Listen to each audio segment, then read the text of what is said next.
Hello, I'm back.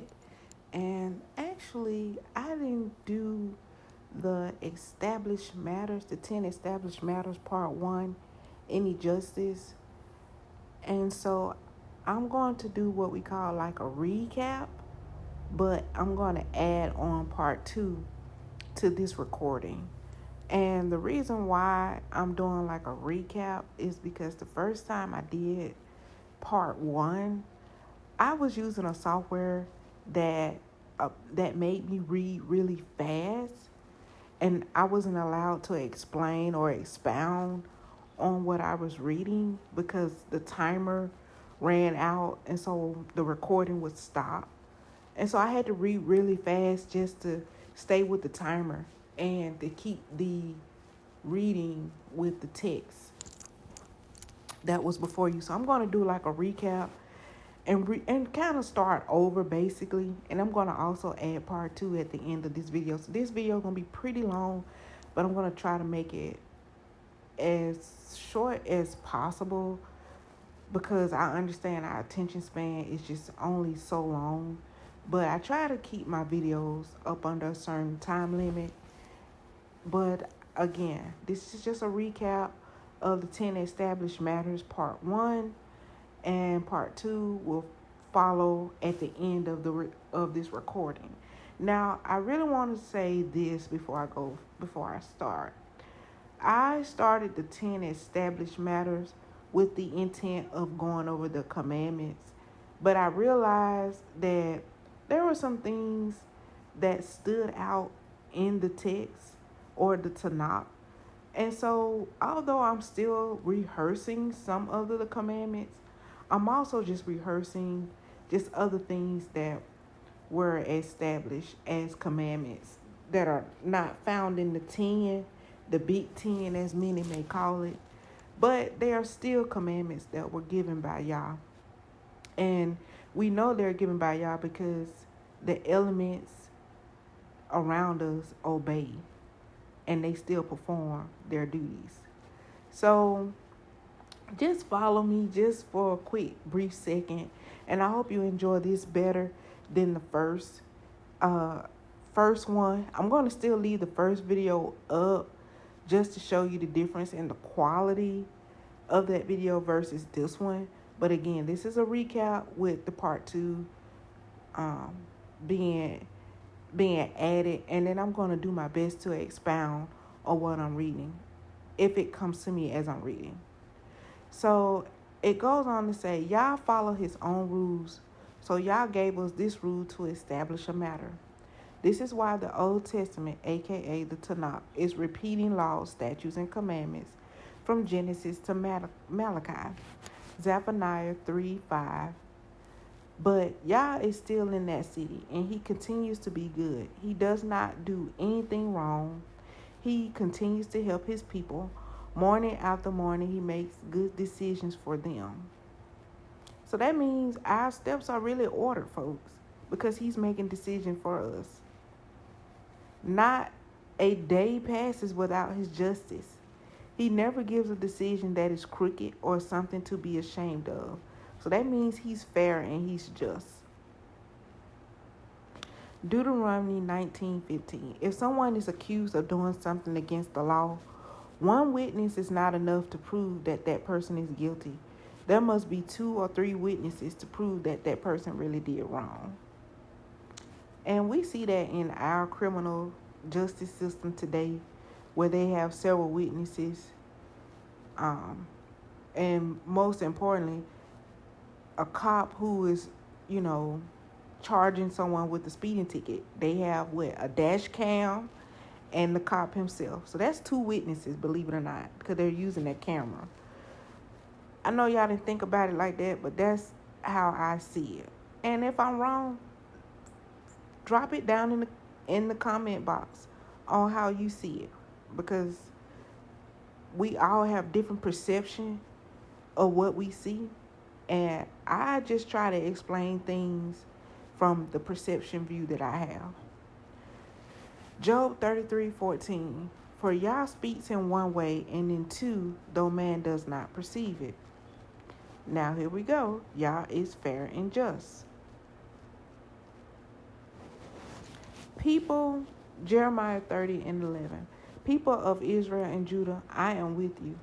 This message is from Yah. I will save you. I sent you to those nations, but I will completely destroy all of them. It is true. I will destroy those nations, but I will not destroy you. You must be punished for the bad things you did, but I will discipline you fairly. Then it goes on. Psalms 9 and 8. He judges everyone on earth fairly. He judges all nations honestly. And that is what we're missing from this society. This is what we're missing from the earth, is the just cause. Like, everything is skewed by the resources you can pay to a judge or to whoever is making a decision on your behalf. And I'm just so ready to look forward to like a just and fair world. I don't know about you guys, but I am. Yah instructs us to read from the law book of Moses. And, I realize that many people read from other books, and I'm not here to judge them for doing that. However, it is important that we get a foundation of understanding, comprehension from reading just the book of Moses. Once we get that foundation, then any other books we're reading, which I don't advise that you do, but any other books that you're reading, you are able to discern what you're reading because you'll have a foundation of what you've read in the law books of Moses.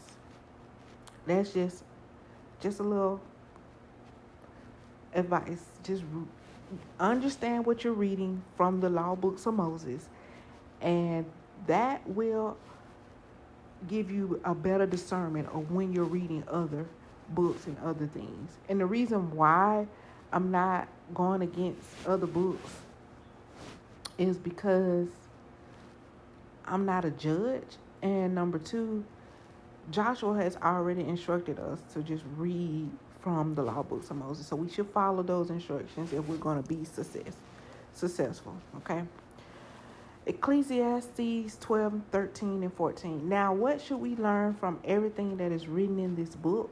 The most important thing a person can do is to respect Yah and obey his commands, because he knows about everything people do, even the secret things. He knows about all the good and all the bad, and he will judge people for everything they do. So think about it. He's telling us to only read from the law books of Moses, but we're reading everything else. We're going to be judged for that.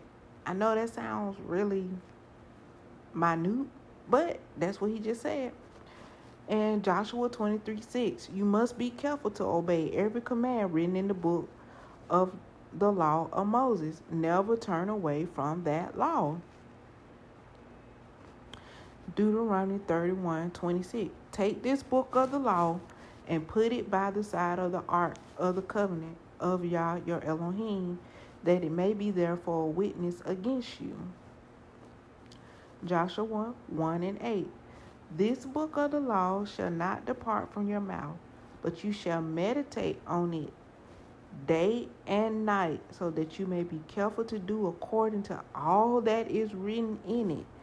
Then you will make your way prosperous, and then you will have what? Good success. Isaiah 34:16, seek and read from the book of Yah. Not one of these shall be missing, none shall be without her mate. For the mouth of Yah has commanded, and his spirit has gathered them. Transgressing the book of the law reaps surety. Jeremiah 36:4. Then Jeremiah called Baruch, the son of Neriah, and Baruch wrote on a scroll at the dictation of Jeremiah all the words of Yah that he had spoken to him. Behold, we are yet this day in our captivity, where you have scattered us, for a reproach and a curse, and to be subject to payments, according to all the iniquities of our fathers, which departed from Yahuwah Eloheinu. First Baruch 3 and 8, and this is out of the Sefer. Or he promises to give a present to another but does not fulfill it. Is it not robbery? Sound like breaking the commandment of promising and not fulfilling the promise. Baruch, 2 Baruch 22:3. Proverbs 6 and 1. My son, don't make yourself responsible for the debts of others. Don't make such deals with friends or strangers. Proverbs 11 and 15. You will be sorry if you promise to pay a stranger's debt. Refuse to make such promises, and you will be safe. All right. So, Proverbs 17:18. Only a fool will make promise to pay someone else's debts. Returning to the law. Deuteronomy 32 and 3. And return to Yah, your Elohim, you and your children, and obey his voice in all that I command you today, with all your heart, with all your soul. Then Yah, your Elohim, will restore your fortunes and have mercy on you, and he will gather you again from all the peoples where Yah, your God, your Elohim, has scattered you. So, humility removes Yah's wrath, and your prayers are heard. Deuteronomy 8:16 through 19. Who fed you in the wilderness with manna that your fathers did not know, that he might humble you and test you to do you good in the end? Beware lest you say in your heart, my power and the might of my hand have gotten me this wealth. You shall remember Yah, your Elohim, for it is he who gives you power to get wealth, that he may confirm his covenant that he swore to your father, as it is in this day. And if you forget Yah, your Elohim, and go after other gods and serve them and worship them, I solemnly warn you today that you shall surely perish. 1 Kings 21 and 26. And this story, I'm going to actually expound it in part 2 a little bit more, but we're going to go over it. Ahab committed the terrible sin of worshiping those filthy idols, just as the Amorites did, and that is why Yah took the land from them and gave it to the Israelites. 2 Chronicles 7 and 14. If my people who are called by my name humble themselves and pray and seek my face and turn from their wicked ways, then I will hear from heaven and will forgive their sin and heal their land. 2 Chronicles 12 and 12. Rehoboam humbled himself, and Yah stopped being angry with him. So he did not completely destroy Rehoboam. There was some good in Judah. Okay. And Psalms 10:17. Yah, you have heard what the poor want. Listen to their prayers and do what they ask. Daniel 10 and 12. Then the man in the vision started talking again. He said, Daniel, do not be afraid. For the very first day you decided to get wisdom and to be humble in front of Yah, he has been listening to your prayers. I came to you because you have been praying. Zephaniah 2 and 3. Seek Yah, all you humble of the land, who do his just commands. Seek righteousness, seek humility. Perhaps you may be hidden on the day of the anger of Yah, and we definitely want to be hidden because he's coming with punishment and in his hand, y'all, and salvation. But we want to be hidden because we all have sinned. We all have sinned, and I'm going to expound on that too. How we know we all have sinned. Not one of us are righteous, no matter how much we have been blessed in one area or 2 areas or 3 areas of our lives, or what have you, we all have sinned, and I'm going to go over how we know we all are up under this judgment. No future telling. Michael 3 and 6. This is why it is like night for you, and you don't have visions. You cannot see what will happen in the future, so it's like darkness to you.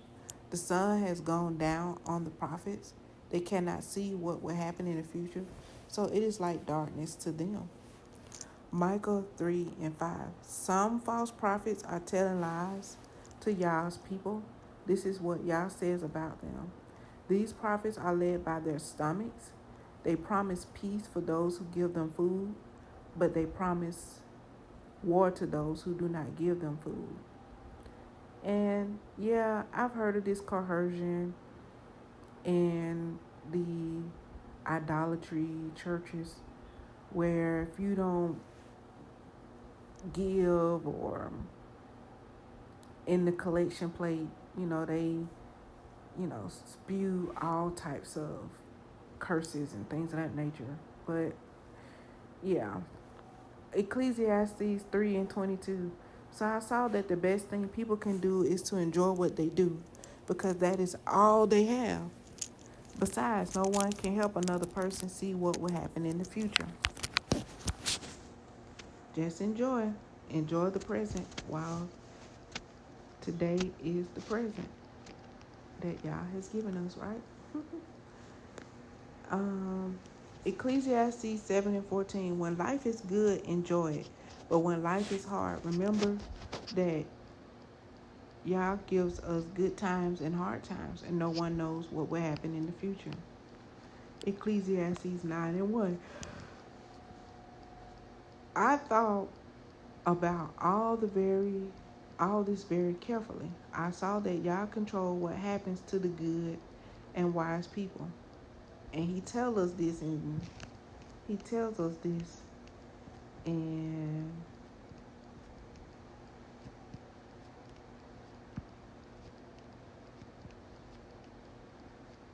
in scrolling in Zephaniah 3 and 5, that he never gives a decision that is crooked, because he makes the decisions. So look at how the scriptures are coming together, folks. He's telling us just in the scriptures that I'm reading, and I don't see if you all see the mapping in the scriptures, but I see the mapping in the scriptures.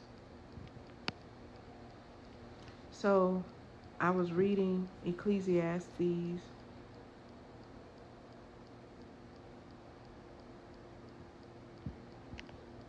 7 and 14. And if I read it before, I apologize. I'm going to try not to scroll up no more, because it definitely throws me off. I don't have a good bookmark. Oh, it was Ecclesiastes 9 and 1. I thought about all this very carefully. I saw that Yah controls what happens to the good and wise people and what they do. People don't know if they will be loved or hated, and they don't know what will happen in the future. Ecclesiastes 10 and 14. Fools are always talking about what they will do, but you will never know what will happen. People cannot tell what will happen in the future. Yeah, that is so true. Innocent blood or bloodshedding. Genesis 9, 4 through 6. But you shall not eat flesh with its life, that is, its blood. And for your lifeblood I will require a reckoning. For every beast I will require it, and from his fellow man I will require a reckoning for the life of a man. Whoever sheds the blood of man, by man shall his blood be shed. For Yah made man in his own image. That's a lot to be said there. That is a lot to be said there, considering that most beasts eat fruits and berries, but then there are some that have acquired a taste of blood. So that's just a controversial thought, but yeah, that is very interesting. So Numbers 35, 33 through 34. Ye shall not pollute the land in which you live, for blood pollutes the land, and no atonement can be made for the land for the blood that shed in it, except by the blood of the one who shed it. You shall not defile the land in which you live, in the midst of which I dwell, for I, Yah, dwell in the midst of the people of Israel. And he do walk among us. That is true. Oh. Deuteronomy 19:10. Lest innocent blood be shed in your land that Yah, your Elohim, is giving you for an inheritance, and so the guilt of bloodshed be upon you. Deuteronomy 27:25. The Levites will say, cursed is the one who takes money to kill an innocent person. That sounds like hired to kill, right? Then all the people will say, keeping the law. Deuteronomy 29:29. The secret things belong to Yah, our Elohim, but the things that are revealed belong to us and to our children forever, that we may do all the words of this law. And the things that are revealed to us is ever expanding. As we live the law day to day, your understanding opens up and you begin to see the law clearer and in its simplest, purest form. Joshua 23:6. Therefore be very strong to keep and do all that is written in the book of the law of Moses, turning aside from it neither to the right hand nor to the left. Deuteronomy 30:10-14. When you obey the voice of Yah, your Elohim, to keep his commandments and statutes that are written in this book of the law, when you turn to Yah, your Elohim, with all your heart and with all your soul, for this commandment that I command you today is not too hard for you, neither it is too far off. It is not in heaven, that you should say, who will ascend to heaven for us and bring it to us, that we may hear it and do it. Neither is it beyond the sea, that you should say, who will go over the sea for us and bring it to us, that we may hear it and do it. But the word is very near you. It is in your mouth and in your heart, so that you can do it.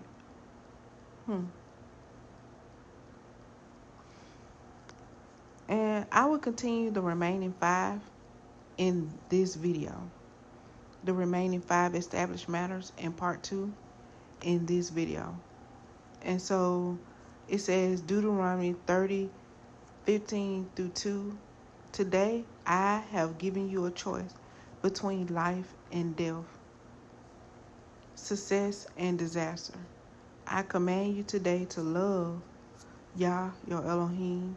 I command you to follow him and to obey his commands, laws, and rules. Then you will live and your nation will grow larger. And Yah, your Elohim, will bless you in that land that you are entering to take for your own. But if you turn away from Yah and refuse to listen, if you are led away to worship and serve other gods, you will be destroyed. Sounds like depopulation. I am warning you today, if you turn away from Yah, you will not live long in the land across the Jordan River that you are ready to enter and take for your own. Today, I am giving you a choice of 2 ways, and I ask heaven and earth to be witnesses of your choice. You can choose life or death. The first choice will bring a blessing. The other choice will bring a curse. So choose life. And Torah is life, y'all. Torah is life. And so when you read that New Trash Man, which they call New Testament, that's the book of death. And that idol tells you he has the keys to death. So that's the book of death. And people don't even pick up on that because they're not reading Torah, where he's telling us he give us 2 choices. So we need to stay in the book. We need to stay in the book, the Torah and the Tanakh. We need to stay in those books and not visit the New Trash Man, because that's the book of death, the New Trash Man. And the book of life is Torah. Then you and your children will live. You must Love Yah, your Elohim, and obey him. Never leave him, because he is your life, and he will give you a long life in the land that he, Yah, promised to give to your ancestors, Abraham, Isaac, and Jacob. Exodus 22:20. Whoever sacrifices to any god other than Yah alone shall be devoted to destruction. And that is so true, because when you visit over in the New Trash Man, the New Testament, you start to, by default, going into worshiping demons. Part 2, Yah established the seasons. Genesis 8:21-22. Yah smelled these sacrifices and it pleased him. Now this is during the time Noah came off the boat after 40 days and 40 nights being on the boat. And when he came off the boat, he made a sacrifice. So Yah smelled these sacrifices and it pleased him. Yah said to himself, I will never again curse the earth as a way to punish people. People are evil from the time they are young, but I will never again destroy every living thing on the earth as I did this time. And as long as the earth continues, there will always be a time for planting, a time for harvest. There will always be cold and hot, summer and winter, day and night on earth. And then he goes in and explains a little bit more about these seasons in Jeremiah 5:24-31. They do not say in their heart, let us fear Yah our Elohim, who gives the rain in its season, the autumn rain and the spring rain, and keeps for us the weeks appointed to harvest. Your iniquities have turned these away, and your sins have kept good from you. For wicked men are found among my people. They lurk like fowlers lying in wait. They set a trap. They catch men like a cage full of birds. Their houses are full of deceit. Therefore they have become great and rich. They have grown fat and sleek. They know no bounds in deeds of evil. They judge not with justice the cause of the fatherless to make it prosper, and they do not defend the rights of the needy. Shall I not punish them for these things, declares Yah? And shall I not avenge myself on a nation such as this? An appalling and horrible thing has happened in the land. The prophets prophesied falsely, and the priests rule at their direction. My people love to have it so, but what will you do when the end comes? And the end is approaching, folks. That great fire is almost here. Yah punishment for disobedience. Deuteronomy 32:34-35. Then Yah says, I am saving that punishment. I have locked it up in my storehouse. I will punish them for the bad things they did, but I am saving that punishment. For when they slip and do bad things, their time of trouble is near. Their punishment will come quickly. Leviticus 26:13-15. Punishment for not obeying Yah. But if you don't obey me and all my commands, bad things will happen to you. If you refuse to obey my laws and commands, you have broken my agreement. And one of the things I wanted to expound on is Leviticus 26:26. This scripture is going over inflation, folks.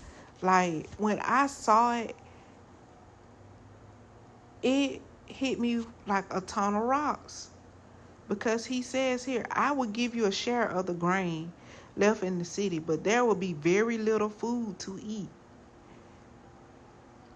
10 women will be able to cook all their bread in one oven.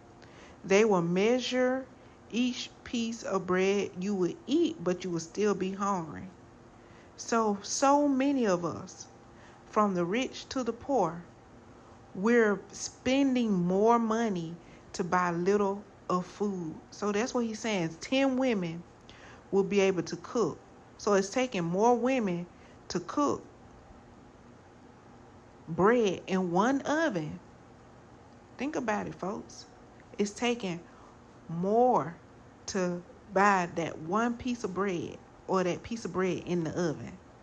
So that's inflation. He's talking about inflation. So that's the reason why this nation, regardless of how they try to explain it away through the markets, explain it away through the the money coming back home from other nations, but this is the punishment. This is the judgment on this land for disobedience, is inflation.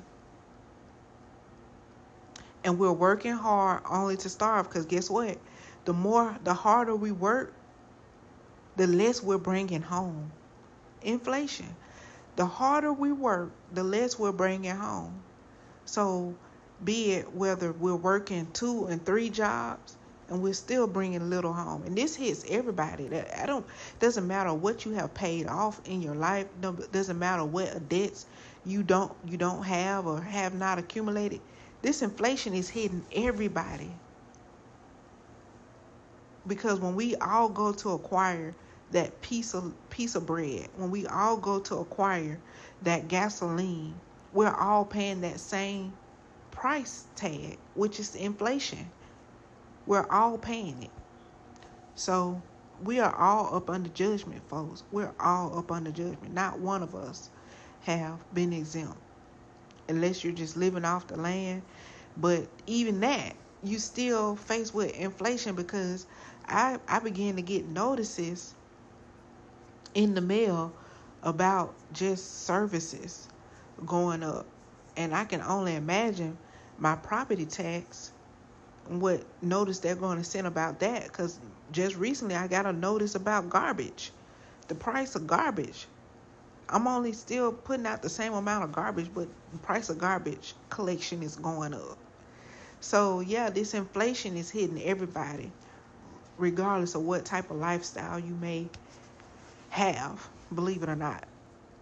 And 1 Kings 21:26-29. And this is just a story of Ahab that's going to be expounded upon, and how the Most High, like he said, he stored up his punishment. And when he stores it up, he may not give us the punishment in the generation, in the time that we commit that sin, but he passes it on to our next generation. So Ahab committed the terrible sin of worshiping those filthy idols, just as the Amorites did. And that is why Yah took the land from them and gave it to the Israelites. When Ahab heard what Elijah said, he tore his clothes to show how sad he was. Then he put on sackcloth and refused to eat. He even slept in these clothes. So he slept in sackcloth. He was very sad and upset. Then Yah said to Prophet Elijah from Tishbe, "Look, Ahab has humbled himself before me, so I will not make that disaster happen during his lifetime. I will wait." What he said about the storehouse? "I will wait until his son is king. Then I will destroy his family." So Yah still paid back that punishment, but he waited till his second generation, his son. See? So Yah still fulfills what he said he gonna do. So it's just best to just be obedient. And I found out the hard way too. But it's just best to just be obedient. And if you realize you're walking against the commandments, it's not too late, as long as you got breath in your body, to turn around and humble yourself and walk in the commandments of Yah, because he will, do what he did to Ahab and show mercy. So, and that's just a little tidbit if you want to just make it right with Yah. 1 Kings 13:15-29. So the old prophet, and this is where the Most High gave out instructions to a prophet, and that prophet failed to deliver. So the old prophet said, "Please come home and eat with me." But the man of God said, "I cannot go home with you. I cannot eat or drink anything in this place." And that was true. Y'all told him not to eat, not that he cannot go. He had to go into the city one way and go out the city another way. and that he could not eat or drink anything in that place. Then Yah said to me, you must not eat or drink anything in that place, and you must go back on a different road.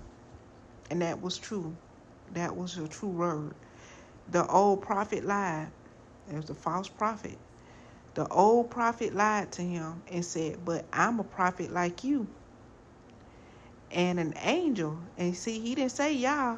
He said an angel. So be weary when people say things about angels, folks. Because the angels do come to you, but they don't go against what Yah has already established. That's one thing that is consistent. The angels come and they say what Yah has already established. They don't go against what Yah has already established. Just a little advice. So it says here, an angel from Yah came to me and told me to bring you home and give you something to eat and drink. And see, that goes contrary to what Yah said in verse 17. So the man of Yah went to the old prophet's house and ate and drank with him. While they were sitting at the table, Yah spoke to the old prophet, and the old prophet spoke to the man of Yah from Judah. He said, Yah said that you did not obey him, and that was the test. Yah is always testing us. Oh my God, the test never stops, y'all. Like the test never stops. The test of obedience never stops. Even when we're sleeping, the test of obedience is always ongoing, and it never stops. You did not do what he commanded. He told you not to eat or drink anything in this place, but you came back here and ate and drank. So your body will not be buried in your family grave. The man of Yah finished eating and drinking. Then the old prophet settled the man's donkey for him, and the man left. On the way home, a lion attacked and killed the man of Yah. His body was lying on the road while the lion stood next to it. The donkey stood nearby. Some people came walking by and saw the body and the lion standing by it. They went into the city where the old prophet lived and told people that they had seen what they had seen on the road. The old prophet heard the story and said, this is the man of Yah who did not obey Yah's command. So Yah sent a lion to attack him. The lion has killed him, just as Yah said would happen. Then the prophet told his sons to saddle his donkey, and they did so. The old prophet went to find the body lying on the road. The donkey and the lion were still standing near it. The lion had not eaten the body or hurt the donkey. The old prophet put the body on his donkey and carried it back to the city to cry for him and bury him. So Yah covenant of salvation. Deuteronomy 32:39. Now see that only I am Yah. There is no other Elohim. I put people to death and I let people live. I can hurt people and I can make them well. No one can save another person from my power. Isaiah 59:15-21. Loyalty is gone and people who try to do good are robbed. Then Yah looked and saw there was no justice. He did not like what he saw. He did not see anyone speak up for the people. He was shocked to see that no one stood up for them. So with his own power, he saved them. His desire to do what is right gave him strength. He put on the armor of goodness, the helmet of salvation, the uniform of punishment, and the coat of strong love. He will give his enemy the punishment they deserve. They will feel his anger. He will punish all his enemies. People along the coast will get the punishment they deserve. People from the west to the east will fear Yah and respect his glory. He will come quickly like a fast-flowing river, driven by a wind from Yah. Then a Redeemer will come to Zion to save the people of Jacob who have turned away from sin. Then Yah says, as for me, this is the agreement that I will make with these people. I promise my spirit that I put on you and my words that I put in your mouth. You will never leave you. They will be with you and your children, and your children's children for now and forever. Jeremiah 38 through 9. At that time, says Yah, all powerful, I will break the yoke from the necks of the people of Israel and Judah, and I will break the ropes holding you. People from foreign countries will never again force my people to be slaves. The people of Israel and Judah will not serve foreign countries. No, they will serve Yah, their Elohim, and I will send them David, their king, and they will serve him. You follow demons by default when you don't follow the commandments. Deuteronomy 32 through 17. They offer sacrifices to demons, gods that are not God. These were new gods they had not known before, God their ancestors never knew. 2 Kings 17 through 16. The people stopped following the commands of Yah, their Elohim. They made 2 gold statues of calves. They made Asherah poles. They worshiped all the stars of heaven and served Baal. Exodus 34:14. Don't worship any other God. I am Yahweh Kanah, the jealous Yah, that is my name. I hate for my people to worship other gods. Fire as a portal to heaven. Judges 13:12 and 20. So Manoah said, may what you say happen. Tell me, what kind of life will the boy live? What will he do? The angel of Yah said to Manoah, your wife must do everything I told her. She must not eat anything that grows on a grapevine.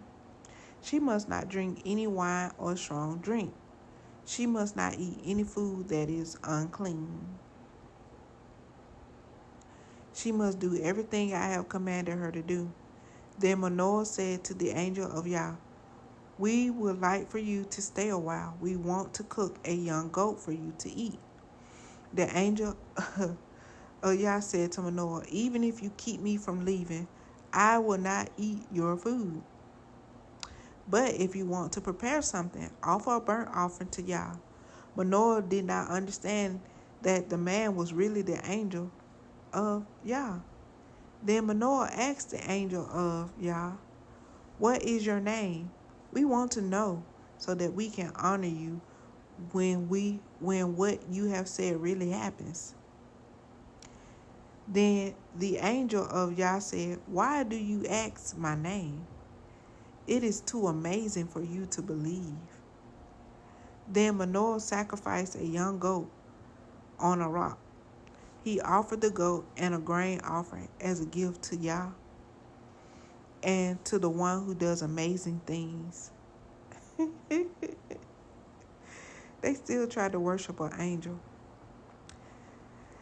Manoah and his wife were watching what happened. As the flames went up to the sky from the altar, the angel of Yah went to heaven in the fire. See the portal to heaven? When Manoah and his wife saw that, they bowed down with their faces to the ground. Judges 6:19 through 21. So Gideon went in and cooked a young goat in boiling water. He also took about 20 pounds of flour and made bread without yeast. Then he put the meat into a basket and the broth from the meat into a pot. He brought out the meat, the broth, and the bread without yeast and gave them to Yah under the oak tree. The angel of Yah said to Gideon, put the meat and the bread on that rock over there. Then pour the broth on it. Gideon did as he was told. The angel of Yah had a walking stick in his hand. He touched the meat and the bread with the end of the stick, and fire jumped up out on the rock and burned up the meat and the bread. Then the angel of Yah disappeared. because he went through the fire, folks. And I don't quite know how to make fire with rocks, but I do know that if you grind two stones together, it gives a spark. Just something to think about. When they made fire, you grind maybe two stones together and it makes. But he used a stick and the rock, and the fire jumped up on the rock. That is interesting. But I just wanted to read this and finish something that I started 2 months ago. I didn't mean to leave you all on a cliffhanger, but I just sort of have some time to complete part 2 and a recap of part 1 of the 10 established matters.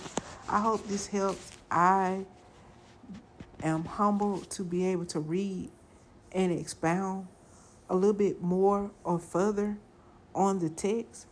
And if you all have other matters that you would like to share, please feel free to drop it down in the comment box. And I hope you all have a great night.